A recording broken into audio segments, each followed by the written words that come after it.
A blend of new ideas and old ideals. Technology news from the city and from the countryside. Plus stories from growing up on the farm. A variety of information, but always from the same rural perspective. Now here are co-hosts, Grant Nelson and Dave Nelson, with the Rural Reflections Podcast.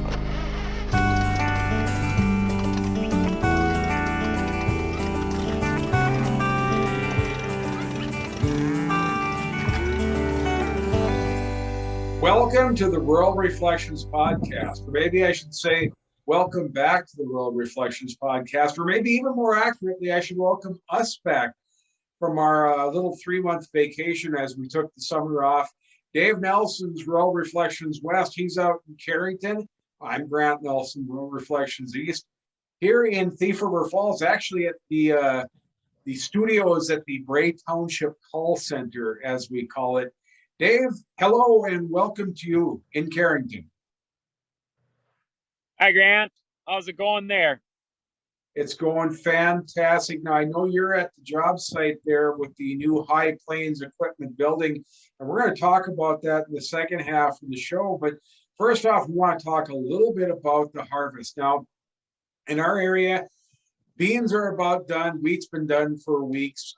Sugar beets, I would say for most people, will be finishing up Sunday, Monday, somewhere in there. There's always a few stragglers, so they'll probably take a little bit longer, especially this year with labor being is what it is. And of course, we had warm temperatures, so everybody who took their 2 weeks off to go haul sugar beets probably had to go back to work before they got too much work in. But how about in Carrington? What are you guys doing out there? How's the harvest going? Well, we're about done with soybeans, but every time I say that, there's more that show up. So I believe we're pretty well finished up as of this last Friday, or even as of today, there's going to be pretty well done. The problem with the soybeans has been undergrowth in them. Had a lot of volunteer crops show up, barley, wheat, and so on, after it finally rained.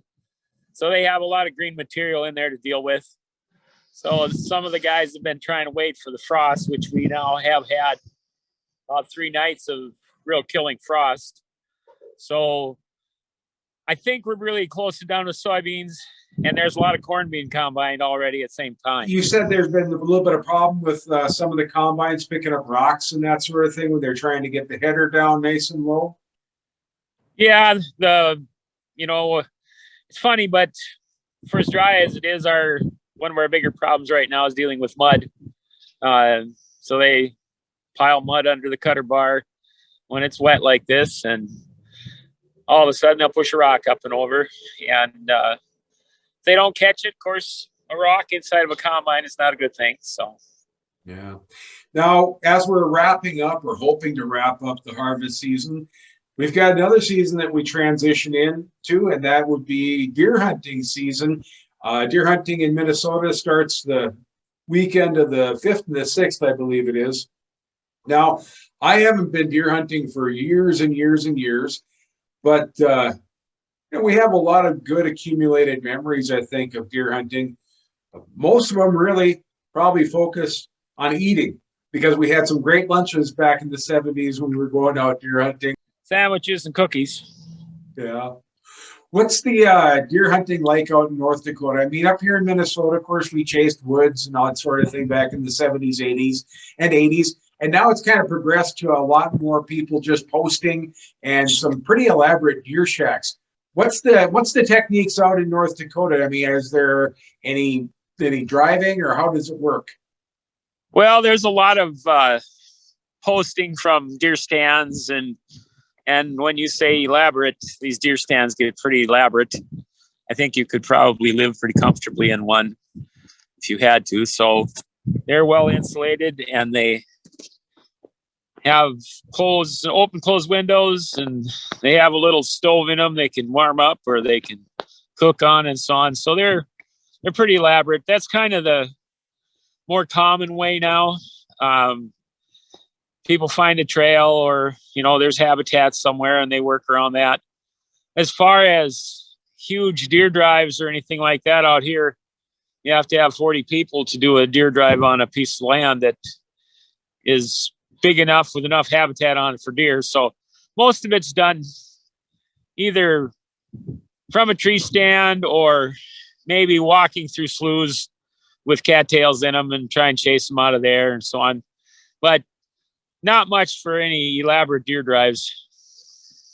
What I remember most about the deer hunting when you and I were younger and was the excitement of everybody getting together, particularly the Friday night beforehand, and, you know, getting everything put together and making sure we had everything ready so we could be out there nice and early when it was extremely cold and post for a few hours. And then we'd start driving later on. But that was kind of exciting to get everybody home and see who was going to be part of the hunting party and that sort of thing.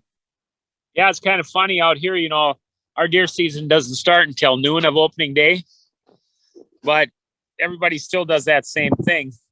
They get ready and they're out spotting deer in the morning until noon. And of course, the only time you see the real good ones is when you're out spotting before the season opens. So it's a little different here, but pretty much, you know, the same idea. Okay.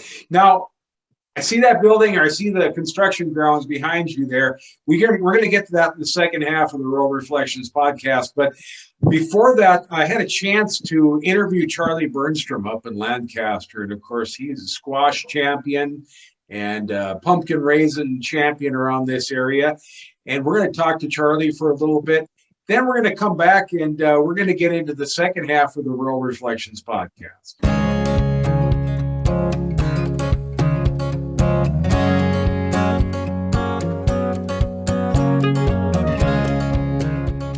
We're talking with Charlie Burnstrom. Charlie, I always say you're from Lancaster. Are you from Lancaster or are you just from the area? No, I'm from Lancaster, born and raised here. So tell us a little bit about the Burnstrom family squash. Yeah, so we started it, the seed like April 20th in the house, and it was in the house for about 5 or 6 days.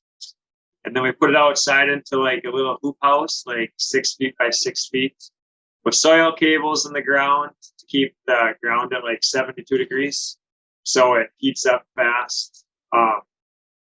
And then have to put heat in there a little bit, just with light bulbs at night, just if it's going to freeze to keep it warm.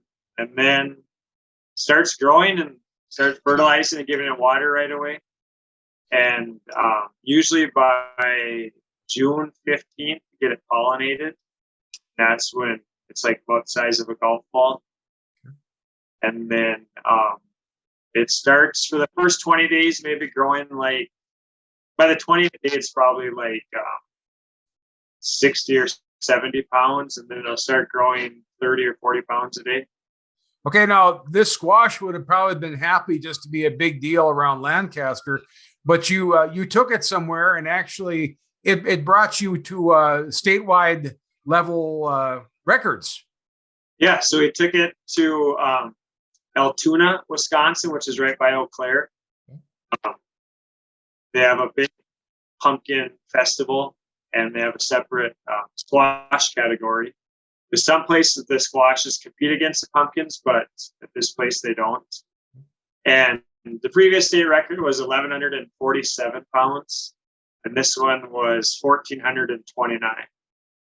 Wow! So the big green blob.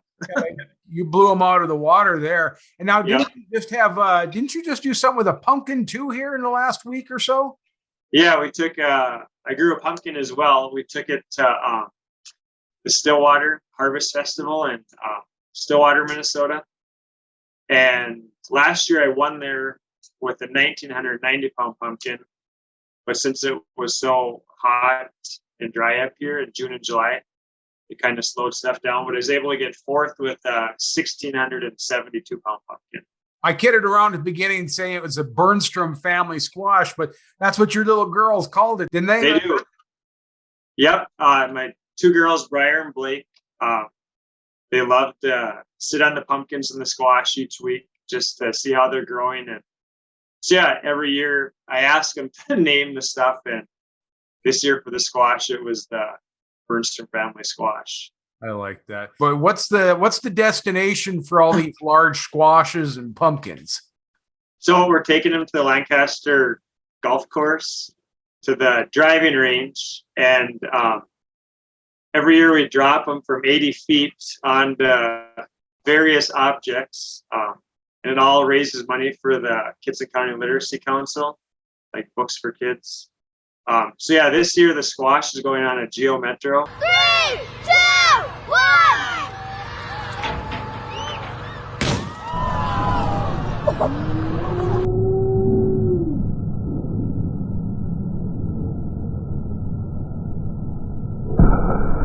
And pumpkins going on a big swimming pool.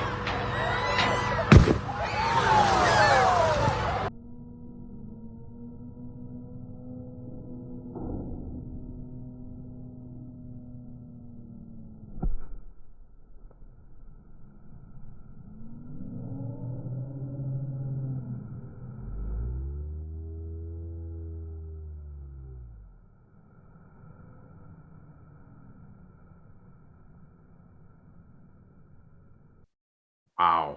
Charlie Burnstrom from Lancaster, raising up squash and pumpkins and kids that come up with good names. Thank you very much, Charlie. Thank you. You have a good day. That was a nice interview with Charlie Burnstrom. Now, Dave, this is not an alien territory to you because your son-in-law, Dean, he raises some pretty good pumpkins too, doesn't he? Yeah, he's raised some up near 800 pounds, 775 pounds, something like that. Not this year. I think this year's only made it to about 550. But they've had some regular contests out here, a small group of people using it for a social gathering. So they compete. Everybody puts some money in, and the biggest pumpkin gets the money at the end of the year. And they have enough money left over, so they have a little party when they do the weigh-in. And it's been pretty small pumpkins this year, just because the way the growing season was for them was so dry. And of course, a lot of these guys, they don't really water them real thoroughly. They're just kind of grown out in a pumpkin patch. So they don't get huge, but like I said, they've had up to near 800 pounds. Well, too much of a water bill is going to take away from that big pumpkin weighing soiree at the end of the season. So you got to be a little bit careful on that. So that's why. Say, Dave, I know you're at the High Plains equipment building site. I suppose 2 years ago, this November, purchased Erickson Implement. And soon after that, Dave, you must have started making plans for a new building not very long after that. They started trying to decide what to do. And after exploring a whole bunch of options, they ended up deciding it was best just to start over instead of try to add on to the old building. So here we are at a new site with about 15 acres and about 46,000 square feet of buildings. And it's something the likes of which I have never been involved in before anyway. The shop, which is the closest to me and at the left of the picture, is 220 by 120, 200 by 120. And we can put about 2.5 of our old shop inside of that one. Then off to my right and in the distance is the warehousing area for parts and office area. There's a large meeting room on the north side and a pretty large display area on the east side, which is to my right, and you can see where the rafters are a little lower. So that's all office and parts. Now, this is High Plains Equipment in Carrington. Of course, High Plains has got several different buildings and businesses around the area in North Dakota. Dave, I got to ask you, is there any room in that mammoth shop for you to restore another International Harvester tractor? Well, I think if I do anything in there, it'll be a pickup now. Okay. I'm still on the pickup hunt, and I don't want to find one that I have to completely restore, but I wouldn't mind finding one that needs a little work yet and piddle around with that for a while. But I don't think I'll restore another tractor now. That's a lot of work you did on that 450. That's a gorgeous building. When do you think you're going to have her done? Well, it sounds like you could probably move in the end of April or something like that, but I doubt we'll be able to at that point because it's going to be so close to spring's work and so on. So it'll most likely be that we get in June or July sometime. Well, I'll tell you what, when that happens, we're going to do a live podcast in Carrington at your new building. Now, I've got something big coming up tonight, something that I haven't done for an awfully long time, and maybe I'm overselling it, but Lisa and I have planned to grill hot dogs up. I mean, it's a nice, cool night. We're going to go outside with some warm clothes on, sit around the fire ring, a propane fire ring, and grill hot dogs, just like the pioneers used to way back in the old days. So kind of looking forward to that. I've got a variety of mayonnaise-based salads that I picked up for us, so we're going to have those. So it's going to be a real cold weather picnic, but looking forward to it, Dave. Anything out there going on for you this weekend? Well, I have a couple of grandkids here, so that's pretty much going to take up any spare time that I have. And we're just going to hang out with them. And we have one grandson in Grand Forks that has a birthday today. So we did a FaceTime group call with him, talked to him a little bit. So it's going to be a pretty mellow weekend. I've cleaned up the leaves in the yard once today already. I'll probably do it again before the weekend because they're blowing around and falling in all over the place. But I think we're just going to try to stay warm and enjoy the grandkids. That sounds great. Dave, we did our first Real Reflections podcast with a real video version. I think it went pretty well. I'm looking forward to next month and see how that goes and all the new things we have to talk about. So I'd like to thank you very much. Tell everyone hello out in Carrington, and we'll see you next month. All righty. There he is, my brother Dave Nelson. He's Real Reflections West. I'm Grant Nelson, Real Reflections East. This is the Real Reflections podcast in video form from Thief River Falls Radio.